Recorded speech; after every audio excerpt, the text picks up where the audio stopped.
For further analysis, petroleum engineer and chartered accountant Balazaka joins us now via the telephone. Thank you for taking time again to join us on the program. Thank you. First, before I get to the solution and what the MD, the GMD, Nnpc talking about Mele Kyari said in terms of finding solution to the energy crisis. First is talk about that the Nnpc was ready to make refineries work again. How impressed are you with that, confident statement? That statement was made in confidence, right? Well, as a loyal citizen and as a Nigerian, knowing the kind of energy crisis we are having, knowing that we have a shortage of distillates, knowing that Nigeria has a very weak currency, knowing that we rely on imports, and knowing that among all the OPEC nations, it is only Nigeria whose refineries are not functional. When I hear statements like that, definitely there are statements that give hope. But unfortunately, such statements have been made in the past. We will only wish and appreciate that whenever such positive statements are made by our economic and political leaders, they should match words with action. But to answer straight away, it's a positive statement. And we pray that the statement comes to fruition or becomes actualized one day or someday.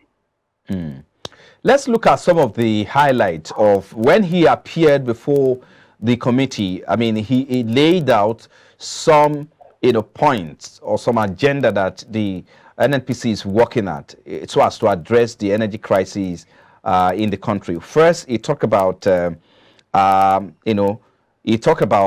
restoration of crude oil production. Secondly, let's talk about provision of more foreign exchange by the central bank to those who are players in the industry, and of course more intervention to what's currently going on in the sector to see if the issue will be resolved by the end of July. And he also talked about the fact that they are going to deliver more supply of petroleum products. Now, take a look at some of these highlights to finding maybe permanent solution to the energy crisis. Let's take them one after the other. Speak to us about them. On the restoration of production, it is also a step in the right direction, and we are likely to see that if the right variables or indices are in place. I'm saying so because a couple of days ago, within this week, we learned that those who won the marginal field bidding who participated during the bidding for marginal fields were awarded their oil prospective licenses. We heard about that. And the expectation is that somehow, somewhere, now that the price of crude oil is very high in the international market, they should be able to take advantage of the moment, go drill more development wells, and boost aggregate production. And if that is done, definitely the OPEC quota volume will be raised. Then even the budget volume that we need to meet up with our internal requirements and the 2022 budget fiscal year will be met. So to that extent, I totally agree with him. Or I agree with the regulator, the body, in this case, Nnpc and the leaders there. But regarding other areas, the refining and others, it's also a positive statement. But this time around, they should match words with action. We have always known that it is the neglect of the refineries that made us to be having this crisis. Like I will always say, in the last 32 years, from 1990 to now, the refineries that have existed were neglected. They were not rehabilitated. And we didn't construct new ones. Even when we came to democracy, We came into democracy in 1999. We are now in 2022. You are talking about 22 years. Even if we were constructing one refinery in 1 year, we would have been having two brand new refineries. So what he is saying is something that we already know, who have had from previous leaders or his predecessors. But all we want is let them match words with actions. And we, as their followers or citizens, will be there to wish them well, support them. And if we need to construct, we will construct them. And if we need to criticize, we will criticize them constructively and in national interest. Okay.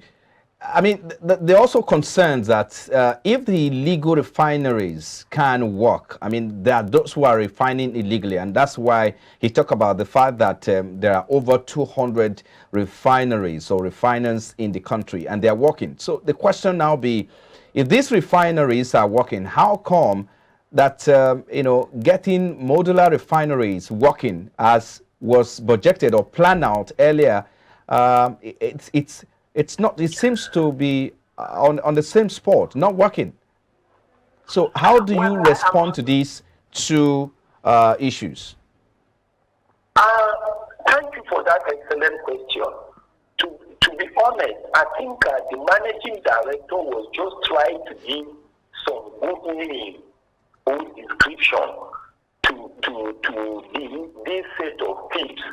They are not illegal refiners. They are thieves. They are economic saboteurs. They are economic traitors. Illegal refiners are people who are ordinary refiners, but they are not having the approval of government to refine. In other words, they do not have probably the appropriate license to establish, or license to construct, or license to operate. But the kind of people we have are thieves. They are not refiners. Because what they do is they go into the areas where you have this crude oil that do not belong to them, and they steal the crude oil. They break ties. They steal somebody's properties. It's just like when you are a producer of cassava with the hope of making gari or tapioca, and somebody goes to your farm and steals your cassava and he struggles to produce gari. That person is not a cassava or gari producer. That person is a thief. So the people we are calling illegal refiners, first of all, they don't own the crude oil. They don't own the investment. They don't own the pipeline. They are thieves. So we need to give them the appropriate description. You know, you can only call somebody illegal refiner or illegal parking when, first of all, you have a vehicle and you are parking in the wrong place. They don't have refineries. They are thieves. So we need to look at it from that angle. They gather what we call pollution plants, carcinogenic plants, and toxification materials. Then they steal this crude oil. When they steal, they go, they pump it there and try to boil it. In the process of doing that or heating it, some will pour in the environment and biodegrade the environment so that our farmers cannot farm.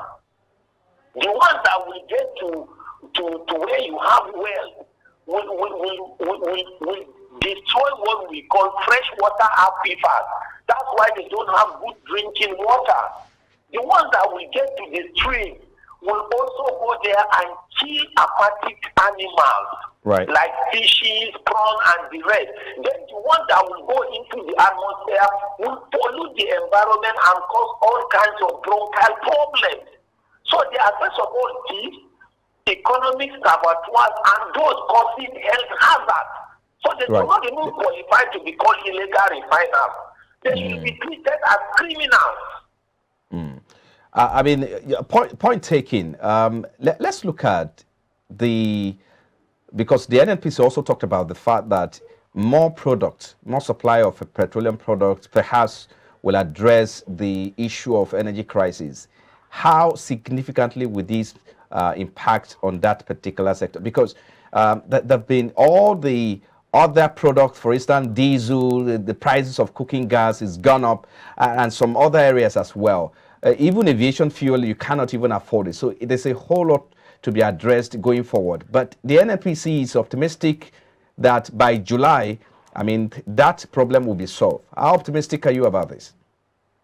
Well, as far as I'm concerned, based on my practical experience, internal domestication will not be possible by July, except we are talking about probably July of 2023. But if it is July of this year, the only thing he needs to come out and say, oh, our leaders need to come out and say it, they will continue to import in order to cushion the current problems of shortage of distillate. I will agree.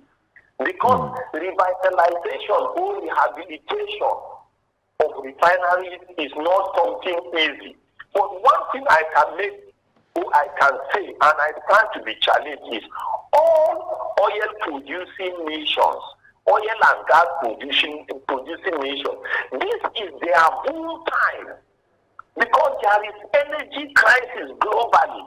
But for countries that have crude oil and gas, this is the time that they are booming. This is the best time for them to make their money. And that was why I was happy when licenses were offered or presented to marginal field operators so that they can go into production quickly. So, but for the refineries, let us tell our citizens the truth. We just have to continue importing, but take drastic steps in national interest to revamp or rehabilitate the existing refineries. Because the moment we start refining internally, there will be no need for importation of refined petroleum products. So we will conserve foreign exchange. We will build internal capacity. So you suppose, yes, just a moment. Just imagine the millions they are making per day. So what you're saying is that it will significantly reduce the impact of the crisis when we import more. But again, the Nnpc is also looking inward as to address the issue as well. They talked about the process of, carrying out a quick fix on the Warri refinery. What are your expectations on that? And that was what I said. Now, the reason why I applauded it, but I said he cannot fix it between now and July. July is next tomorrow, sir. July is next tomorrow. So how long do you think? Yes. Just a moment. How long do you think it takes to fix a refinery? There are about 2 or 3, 4 refineries that are not working. It depends on the level of sickness. It's just like when you say, how long will it take to heal or to treat a patient? Some patients have cancer. Some have ordinary catarrh. Some have leukemia. Some have just ordinary headache. Some have kidney problems. So it depends on the diagnosis of the experts. Let them go carry out an audit of the equipment. But the most important thing is, at the end of the day, let the human capital, let the staff of Nnpc, work in national interest. If the staff are doing what they need to do, no matter how complicated the problem is, or no matter how simple the problem is, they will fix it. That is the most important thing. Because at the end of the day, nearly all of them are Nigerians. And if they don't get it right, all of us will suffer as Nigerians. Now, let me get your opinion on this, Mr. Bala. As it stands today, the saying is that Nnpc is the sole importer of crude, of refined product into the country, of course, but there are other players, private sector players as well. Do the private sectors have a stake in this crisis in terms of how to go about it in addressing the problem sustainably? Because it will seem that the Nnpc is overwhelmed as well. Okay, as far as I'm concerned, When I heard that NNPC was going to be the sole importer, I applauded the initiative. And the reason why I applauded it then was because we were meant to understand that so many people were giving licenses to import, but they were conniving and will be presenting vouchers and invoices to be paid on quantities they didn't truly import. So what we just said, when everything is being done by NNPC, you cannot blame anybody, importer again, and say we told you to import 70 million, you brought 50 or 65 million. That was the reason for the NNPC being the sole importer, which I applauded. But today, it seems as if NNPC is reporting high figures. But to me, I am still convinced that the reason why the consumption is high is because if people cannot afford diesel, people cannot afford kerosene. You can buy 25 liters, put in your car, and use it for 2 weeks. But that same 25 liters, if you run generator, it will finish in 2 days. So when you go to the filling station, and that is what I want citizens to understand, most of the petrol that are being bought are not only for cars, they are to provide energy. And energy in this case means petrol to drive generators. Because even big firms now, hospitals and hotels that we are using diesel, they are now using petrol in addition to other smaller bodies or smaller users. That is the reason for the high importation. But once we fix our refineries, all these things will not be necessary. Because even from here, we will be selling to the West African sub-region. We will become exporters to African countries. The way we are importing now will be the way we will be exporting and conserving foreign exchange. Now, it's all right. Let's try to wrap it up now. Point taken, excellent point you've made concerning this discussion. As it stands now, like I said earlier, I asked you earlier if you think NNPC is overwhelmed in addressing this crisis. But he also talked about the fact that they need more product, and of course they will ensure that there's more supply of product to address this crisis. Do you think it is time for NNPC to review its position on who should be involved in bringing these products in so that we can have enough? Well, if NNPC is overwhelmed or they don't have the capacity, they should come out and say so. But as far as I'm concerned, even when we say NNPC is the sole importer, I don't think it is NNPC staff that go there. They will still hire vessels. They will still hire contractors. The only thing is they will do the payment directly and receive the product directly. Rather than giving somebody an import license to go and bring and present a voucher or invoice. That is what I think. But in terms of also being overwhelmed, nearly all the people that are in NNPC now have been there for the past 10 or 20 years. I want to believe that even the managing director of NNPC has been there for probably more than 25 years. So they have been there. They knew how the decay has been growing, how the collapse has been growing. So if there is a change of mind or heart or seriousness to fix things in national interest, they know what to do. But many of them were already employees of NNPC, even when the four refineries stopped working. So they know what has been happening. But in national interest, let them do the right thing. And if they need the support of Nigerians, either to check bribery, corruption, smuggling, and the rest, we should also, as Nigerians, be out to national interest. Now, finally, what's your outlook in terms of way forward addressing this energy crisis? How soon do you think the country will get out of this? Well, to me, it depends on how soon our refineries will be fixed. That is the only thing I can say. But let us not make a mistake and say we will remove subsidy on petrol. Because we remove subsidy on diesel, and we can see how everything about the economy has been rubbish. I swear, if we remove subsidy on petrol, a sachet of pure water may get to 50 or 100 naira. A time will come where people will be accumulating money, but the money will become valueless. And that's what we are seeing. Because banks now are shutting down at 1 o'clock or 2 o'clock. Many print and electronic media are now closing down. Many of them, when you go to hospitals now, they cannot operate again because they run out of diesel. We hear patients dying because there is no diesel, no petrol. When you go to hotels, we hear the same thing. A hotel of probably 100 capacity will only have 10 jets, and they will be forced to run diesel throughout the night. So companies are not, and organizations are not breaking even. Even print media and electronic media like yourself, you are not breaking even. So just imagine what will happen if you remove subsidy on the price of petrol. People cannot go back to diesel. Even go to aviation and see. You are having flight cancellation and massacre. And we are praying to God, let aircraft not start crashing again. So it is a dire situation. So those calling for subsidy removal on petrol, I'm telling you, by the time they do that, the final collapse of our economy will come. Because there will be no energy to resort to. We don't have electricity. You are talking about 200 million of us. Look at what has been happening to the national grid, the frequency of collapse. So what do we do?